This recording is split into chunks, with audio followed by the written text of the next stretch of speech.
Turning now to new developments in the Jeffrey Epstein saga.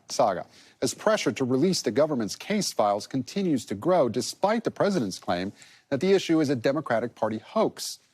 The Republican chairman of the House Oversight Committee, James Comer, announced late yesterday that the Justice Department would begin complying with his committee's subpoenas for documents and information tied to the case, and will start handing over that material on Friday. The news came just hours after President Trump's former Attorney General, Bill Barr, sat for a closed-door deposition as the first witness in the Oversight Committee's investigation into the Epstein files. NBC News senior national political reporter Sahil Kapur is with me now. Sahil, what types of documents will the Oversight Committee be receiving? That only the DOJ knows, and they have not said, but I can tell you what types of documents the subpoena required the DOJ to hand over. And this was issued 2 weeks ago, by the way. The deadline is today, and they will miss that deadline. The documents include all documents and communications involving Epstein, Ghislaine Maxwell, and relating to trafficking and exploitation of minors, includes case files on Epstein and Maxwell and their respective prosecutions, documents on the 2007 non-prosecution agreement at the time of Jeffrey Epstein, which critics have called a sweetheart deal, all documents and communications regarding his death in 2018, which has sparked quite a few conspiracy theories as it was ruled a suicide. And finally, any references to his case that were brought up in the Justice Department during the Biden administration.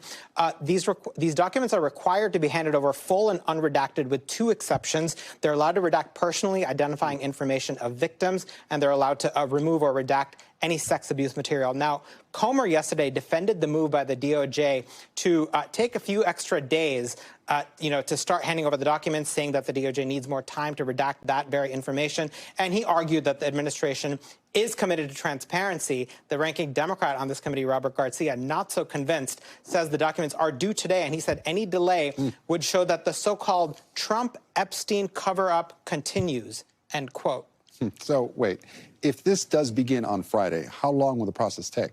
Once again, that is up to the DOJ. And Comer, in a statement yesterday, Chairman Comer did not say how long the DOJ would take, only that it would begin Friday.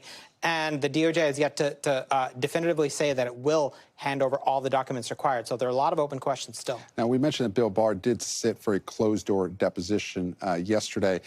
What do we know about this point, about the committee's investigation? And can we expect any public hearings in the coming weeks and months?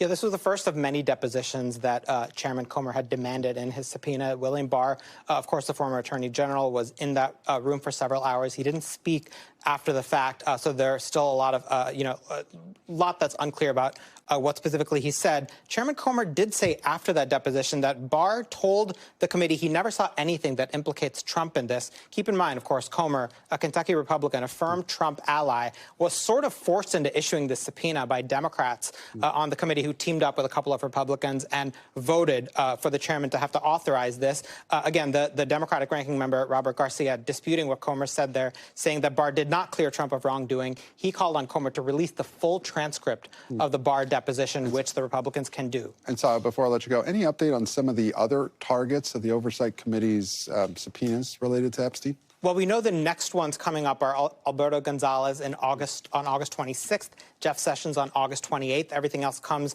in the months after that. That includes a bunch of former attorneys general and former FBI directors, as well as Bill and Hillary Clinton. Big open question as to whether they're going to do this or what kind of involvement that they're going to have. One person who has not been called, interestingly, Alex Acosta, the U.S. attorney who directly oversaw the Epstein case in, when that plea deal ended up happening. There's some Democrats say, why isn't he being called? He had direct involvement, other than unlike the others who were kind of overseeing it from a distance. You think any investigation would indeed want to talk to him? So, all right, Sahil Kapur, our national politics reporter. Thank you so much. We thank you for watching, and remember, stay updated on breaking news and top stories on the NBC News app or watch live on our YouTube channel.